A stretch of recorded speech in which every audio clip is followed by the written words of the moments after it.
ನಮಸ್ಕಾರ, ನೀವು ನೋಡ್ತಾ ಇದ್ದೀರಾ ಮುಂಜಾನೆ ಮುನ್ನೋಟ. ನಾನು ಅಶ್ವಥ್ ವಿತ್, ನನ್ನ ಜೊತೆ ನನ್ನ ಕೊಲೀಗ್ ಅಶ್ವಿನಿ ಕೂಡ ಜಾಯ್ನ್ ಆಗಿದ್ದಾರೆ. ವೀಕ್ಷಕರೇ, ಯಾರೆಲ್ಲ ನೀವು ಅಂತ್ಯ ಅಂತ ಅಂದುಕೊಂಡ್ರಿ, ಬಹುತೇಕವಾಗಿ ಇವತ್ತಿನಿಂದ ಆರಂಭ ಆಗಬಹುದೇನೋ ಅನ್ನುವಂತ ಕುತೂಹಲ ಎಲ್ರಿಗೂ ಕೂಡ ಇದೆ. ಬಹುತೇಕವಾಗಿ ಎಲ್ಲರೂ ಹೇಳ್ತಾ ಇದ್ರು ಸಿಎಂ ಸಿದ್ದರಾಮಯ್ಯ ರಾಜೀನಾಮೆ ಫಿಕ್ಸ್ ಇವತ್ತೇ ಮಧ್ಯಾಹ್ನ ಸಾಯಂಕಾಲ. ನೋ, ವಿಳಂಬ ಆಗುವಂತ ಸಾಧ್ಯತೆ ಇದೆ. ಯಾವೆಲ್ಲ ಅಸ್ತ್ರಗಳನ್ನ ಸಿದ್ದರಾಮಯ್ಯನವರು ಡೆಲ್ಲಿಯಿಂದ ಬಂದ ಮೇಲೆ ಈಗ ಮುಂದಿಟ್ಕೊಂಡಿದ್ದಾರೆ. ಗವರ್ನರ್ ಯಾಕೆ ಹೋದ್ರು ಸದ್ಯಕ್ಕೆ ಇಂದೋರ್ ಕಡೆಗೆ? ಅವರ ಅನುಪಸ್ಥಿತಿಯಲ್ಲಿ ರಾಜೀನಾಮೆ ಸಾಧ್ಯನಾ? ಎಲ್ಲದ್ರ ಬಗ್ಗೆ ನೋಡುತ್ತಾ ಹೋಗೋಣ. ರಾಹುಲ್ ಕನಸಿನ ಜಾತಿ ಗಣತಿ ಯೋಜನೆಯನ್ನೇ ಅಸ್ತ್ರವಾಗಿಸಿದ್ರ ಸಿಎಂ.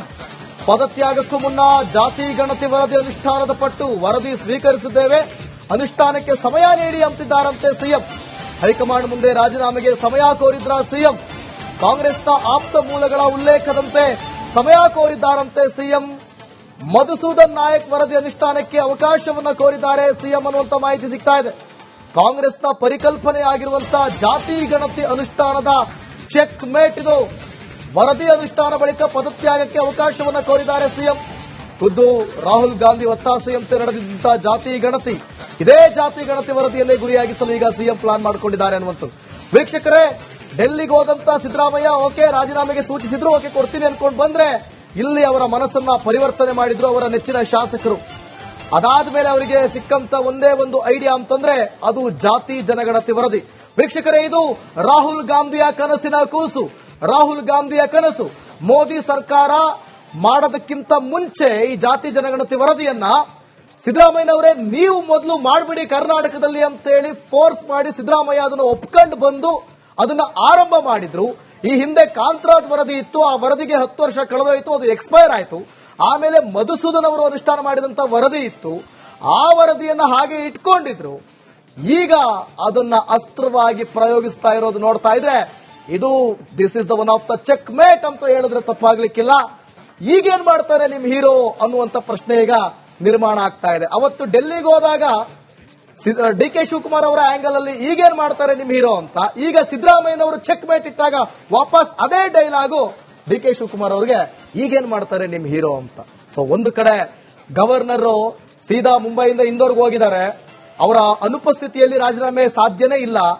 ಆದ್ರೂ ಎಲ್ಲೋ ಒಂದ್ ಕಡೆ ನೋಡ್ತಾ ಇದೆ, ಇವತ್ತು ಸಾಯಂಕಾಲ ಹೋಗ್ಬಿಟ್ಟು ಅಲ್ಲಿ ಆಫೀಸ್ಗೆ ಹೋಗ್ಬಿಟ್ಟು ಕಾರ್ಯದರ್ಶಿಗಳಿಗೇನೋ ಹೋಗ್ಬಿಟ್ಟು ರಾಜೀನಾಮೆ ಕೊಡ್ತಾರೆ ಅಂತ. ಅದು ಗೊತ್ತಿಲ್ಲ, ನಮಗೆ ಮಾಹಿತಿ ನೋಡ್ಬೇಕಾಗುತ್ತೆ. ಬಟ್ ರಾಜೀನಾಮೆ ವಿಳಂಬ ಫಿಕ್ಸ್. Right, exactly ದಿವಿತ್.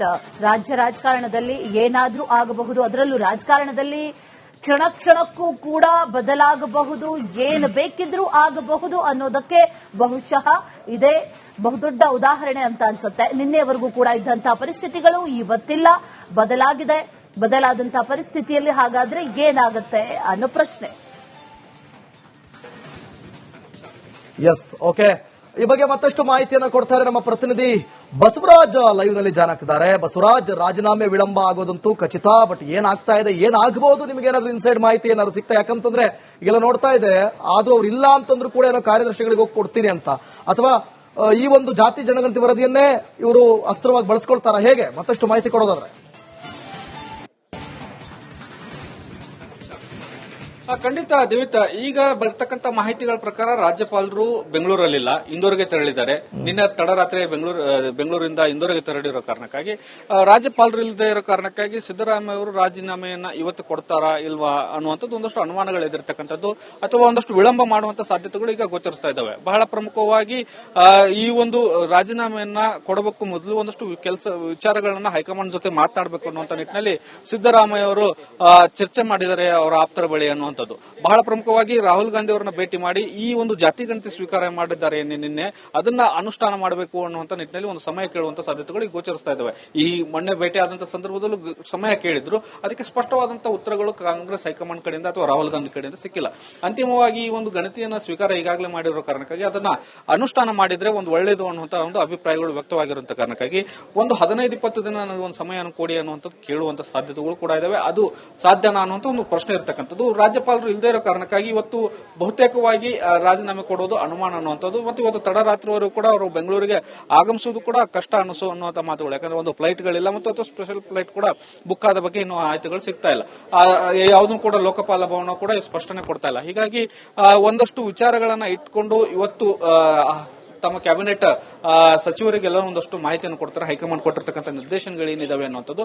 ಆ ಸಂದರ್ಭದಲ್ಲಿ ಕೂಡ ಈ ಒಂದು ವಿಳಂಬ ನೀತಿ ವಿಚಾರವಾಗಿ ಅಥವಾ ಈ ಒಂದು ನಿನ್ನೆ ಸ್ವೀಕಾರವಾಗಿರ್ತಕ್ಕಂತಹ ಜಾತಿ ಗಣತಿ ಏನಿದೆಯಲ್ಲ ಅದರ ವಿಚಾರವಾಗಿ ಒಂದು ಪ್ರಸ್ತಾಪ ಆಗುವಂತಹ ಸಾಧ್ಯತೆಗಳಿದಾವೆ. ಅಲ್ಲಿ ಸಕಾರಾತ್ಮಕವಾದಂತಹ ಉತ್ತರಗಳು ಸಚಿವರಿಂದ ಬಂದಿದ್ದೇ ಆದಲ್ಲಿ ಒಂದಷ್ಟು ವಿಳಂಬ ಆಗುವ ಸಾಧ್ಯತೆಗಳಿದಾವೆ. ಅಂತಿಮವಾಗಿ ಸಿದ್ದರಾಮಯ್ಯವರು ಜಾತಿ ಗಣತಿ ಸ್ವೀಕಾರ ಮಾಡಿದ್ದಾರೆ. ಅದು ಯಾಕಂದ್ರೆ ರಾಹುಲ್ ಗಾಂಧಿ ಅವರು ಸೂಚಿಸಿದಂತ ಎರಡನೇ ಒಂದು ಜಾತಿ ಗಣತಿ ಹಿಂದೆ ಕಾಂತರಾಜ್ ವರದಿ ಕೊಟ್ಟಿತ್ತು. ಆ ನಂತರ ಅದನ್ನ ಜಯಪ್ರಕಾಶ್ ಹೆಗಡೆ ಅವರು ಅದನ್ನ ಒಂದಷ್ಟು ಪರಿಷ್ಕರಣೆ ಮಾಡಿಕೊಟ್ಟಿದ್ರು. ಅದಾಗಿ ಕೂಡ ಅದು 10 ವರ್ಷ ಆಗಿದೆ ಅನ್ನುವಂತ ಕಾರಣಕ್ಕೆ ಅದನ್ನ ಇದೇ ರಾಹುಲ್ ಗಾಂಧಿ ಅವರು ಇದು ಬೇಡ, ಹೊಸ ವರದಿ ಮಾಡಿಸಿ ಅನ್ನುವಂತ ಒಂದು ಸೂಚನೆಯನ್ನು ಕೊಟ್ಟಿದ್ರು. ರಾಹುಲ್ ಗಾಂಧಿ ಅವರ ಸೂಚನೆ ಮೇರೆಗೆ ಈ ಒಂದು ಜಾತಿ ಗಣತಿ ರೆಡಿ ಆಗಿದೆ, ಜಾತಿ ಗಣತಿ ಸ್ವೀಕಾರ ಕೂಡ ಆಗಿದೆ. ಆದ್ರೆ ಅದನ್ನು ಅನುಷ್ಠಾನ ಮಾಡಬೇಕಾಗಿರ್ತಕ್ಕಂಥ ಅನಿವಾರ್ಯತೆ ಇದೆ. ಹಾಗಾಗಿ ಒಂದಷ್ಟು ಸಮಯ ಕೇಳುವಂತ ಸಾಧ್ಯತೆಗಳು ಈಗ ಸದ್ಯಕ್ಕೆ ಗೋಚರಿಸ್ತಾ ಇರತಕ್ಕಂಥದ್ದು. ದಿವ್ಯತೆ. ಓಕೆ, ಥ್ಯಾಂಕ್ ಯು ಬಸವರಾಜ್ ನಿಮ್ಮೆಲ್ಲ ಮಾಹಿತಿಗಾಗಿ. ನೋಡಿ, ಗಮನಿಸ್ತಾ ಇದ್ದೀರಿ ಅಲ್ಲಿ ಜಾತಿ ಜನಗಣತಿಯನ್ನ ಅಸ್ತ್ರವಾಗಿ ಯಾವ ರೀತಿ ಬಳಸ್ಕೊಳ್ತಾ ಇದ್ದಾರೆ. ಯಾಕಂದ್ರೆ ನಾನು ಆಗ್ಲೇ ಹೇಳಿದೆ, ಇದು ರಾಹುಲ್ ಗಾಂಧಿ ಕನಸಿನ ಕೂಸು. ಒಂದ್ ಕಡೆ ಗವರ್ನರ್ ಬೆಂಗಳೂರಿನಲ್ಲಿಲ್ಲ, ಹೀಗಾಗಿ ರಾಜೀನಾಮೆ ವಿಳಂಬ ಸಾಧ್ಯತೆ ಇದೆ. ರಾಜೀನಾಮೆ ನಾನು ಮತ್ತೊಮ್ಮೆ ಹೇಳ್ತಾ ಇದ್ದೀನಿ, ರಾಜೀನಾಮೆ ವಿಳಂಬ ಸಾಧ್ಯತೆ ಅಂದ್ರೆ ತಡವಾಗುವಂತ ಸಾಧ್ಯತೆ ಇದೆ. ಸೊ ಆದ್ರೆ ಅದಕ್ಕೂ ಮುಖ್ಯವಾಗಿ ಈ ಜಾತಿ ಜನಗಣತಿ ವರದಿಯನ್ನ ಈಗ ಇವರು ತಗೊಂಡು ಅದನ್ನ ಅನುಷ್ಠಾನಗೊಳಿಸೋಕೆ ಹೊರಟಿರೋದ್ರಿಂದ ಸೊ ಇಲ್ಲಿ ಒಂದು ರೀತಿಯಲ್ಲಿ ಚೆಕ್ ಮೇಟ್ ಇಟ್ಟಂಗೆ ಆಗ್ತಾ ಇದೆ ಅಂತ ನಾನು ಹೇಳ್ತಾ ಇದ್ದೀನಿ. ಈ ಹಿಂದೆ ಕಾಂತರಾಜ್ ವರದಿ 10 ವರ್ಷ ಆಗಿತ್ತು, ಅದು ಎಕ್ಸ್ಪೈರ್ ಆಗಿತ್ತು. ಕಾರಣ ಅದರಲ್ಲಿ ಒಂದಷ್ಟು ಜಯಪ್ರಕಾಶ್ ಹೆಗಡೆ ಅವರು ಅದನ್ನ ನೋಡ್ಬಿಟ್ಟು ಅದ್ರಲ್ಲಿ ಒಂದಷ್ಟು ಬದಲಾವಣೆಗಳನ್ನ ಕಂಡಿತ್ತು. ಮತ್ತೆ ಏನೋ ಸ್ವಲ್ಪ ಒಂದಷ್ಟು ಜಾತಿ ಲಿಂಗಾಯತರು, ಒಕ್ಕಲಿಗರು ಇವರದೆಲ್ಲ ಸಂಖ್ಯೆ ಜಾಸ್ತಿ ಇದೆ. ನಮಸ್ಕಾರ, ನೀವು ನೋಡ್ತಾ ಇದ್ದೀರಾ ಮುಂಜಾನೆ ಮುನ್ನೋಟ. ನಾನು ಅಶ್ವಥ್, ನನ್ನ ಜೊತೆ ನನ್ನ ಕೊಲೀಗ್ ಅಶ್ವಿನಿ ಕೂಡ ಜಾಯ್ನ್ ಆಗಿದ್ದಾರೆ. ವೀಕ್ಷಕರೇ, ಯಾರೆಲ್ಲ ನೀವು ಅಂತ್ಯ ಅಂತ ಅಂದುಕೊಂಡ್ರಿ, ಬಹುತೇಕವಾಗಿ ಇವತ್ತಿನಿಂದ ಆರಂಭ ಆಗಬಹುದೇನೋ ಅನ್ನುವಂತ ಕುತೂಹಲ ಎಲ್ರಿಗೂ ಕೂಡ ಇದೆ. ಬಹುತೇಕವಾಗಿ ಎಲ್ಲರೂ ಹೇಳ್ತಾ ಇದ್ರು ಸಿಎಂ ಸಿದ್ದರಾಮಯ್ಯ ರಾಜೀನಾಮೆ ಫಿಕ್ಸು ಇವತ್ತೇ ಮಧ್ಯಾಹ್ನ ಸಾಯಂಕಾಲ. ನೋ, ವಿಳಂಬ ಆಗುವಂತ ಸಾಧ್ಯತೆ ಇದೆ. ಯಾವೆಲ್ಲ ಅಸ್ತ್ರಗಳನ್ನ ಸಿದ್ದರಾಮಯ್ಯನವರು ಡೆಲ್ಲಿಯಿಂದ ಬಂದ ಮೇಲೆ ಈಗ ಮುಂದಿಟ್ಕೊಂಡಿದ್ದಾರೆ.